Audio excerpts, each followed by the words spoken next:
د بریال یوټیوب چینل قدرمنو لیدونکو سلامونه او نیکې هیلې مې ومنئ. هیله ده چې روغ جوړ او خوشحاله به وئ.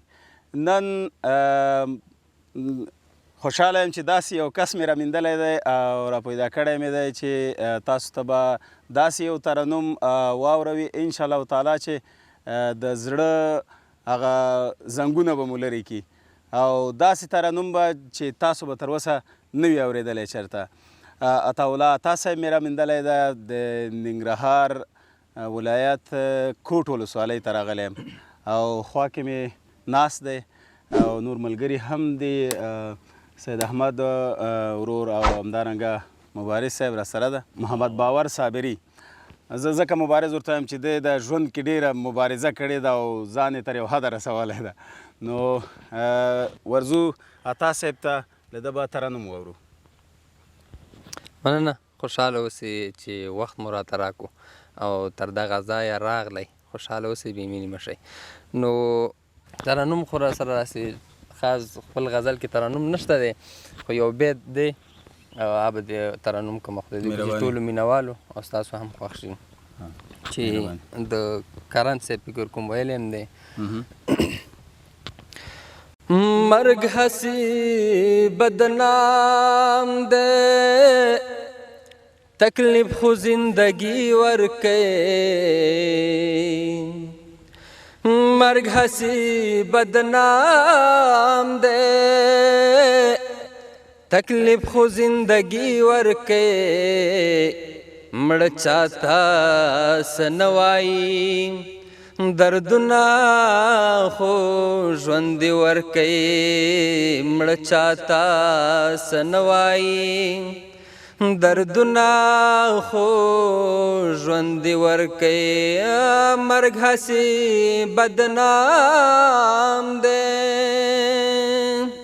ژوند داسې کوه چې زندگی درتا حیران شي، ژوند داسې کوه چې زندگی درتا حیران شي، مرګ داسې ګڼه لکه چې خدای چاله خاني ورکوي،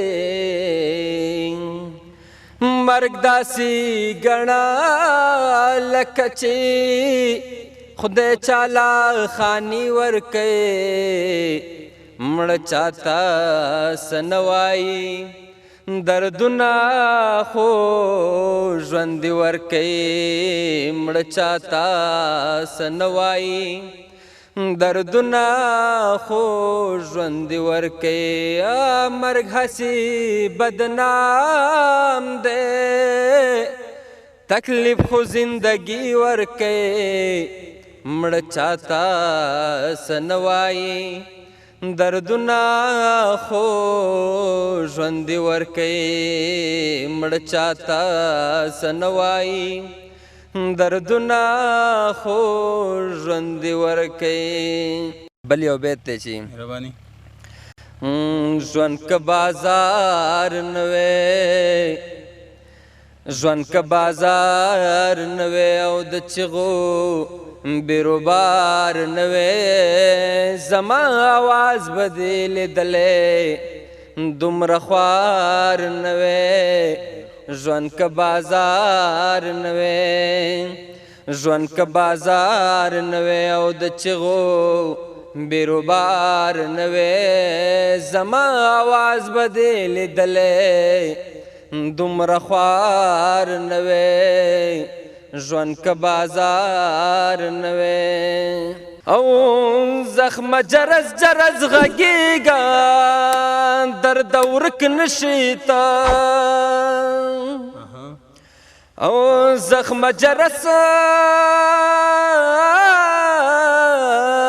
زخم جرس زخم جرس جرس غږیږه درد ورک نشي تا، درد ورک نشي تا، که تاسو نه وی د دې زړه به خریدار نه وی، زما آواز به دې لیدلی دومره خوار نه وی، ژوند که بازار نوی او د چغو بیروبار نوی زما آواز بدی لیدلی دومره خوار نوی ژوند که بازار نوی. ډېر ښکلی تاسې خدای مو خوشحاله لره. مننه چې واقعا داسې بیتونه یې راته ترنم کړل چې ډېر ښکلي ښکلي او ډېر څه پکې رانغښتي وو. نو تا نه ډېره مننه چې حاضر شولې او خپل وخت مو موږ ته راکړ. لیدونکو دا وه د نن ورځې لنډه شان خپرونه او ښکلی ترنم. د نورو ویډیوګانو لپاره چینل در سره سبسکرایب کړئ او له ملګرو سره هم شریک کړئ تر څو زموږ هره ویډیو پر وخت تر تاسو در ورسیږي او تاسو یې وګورئ او خوند ترې واخلئ. تر بیا ښې چارې.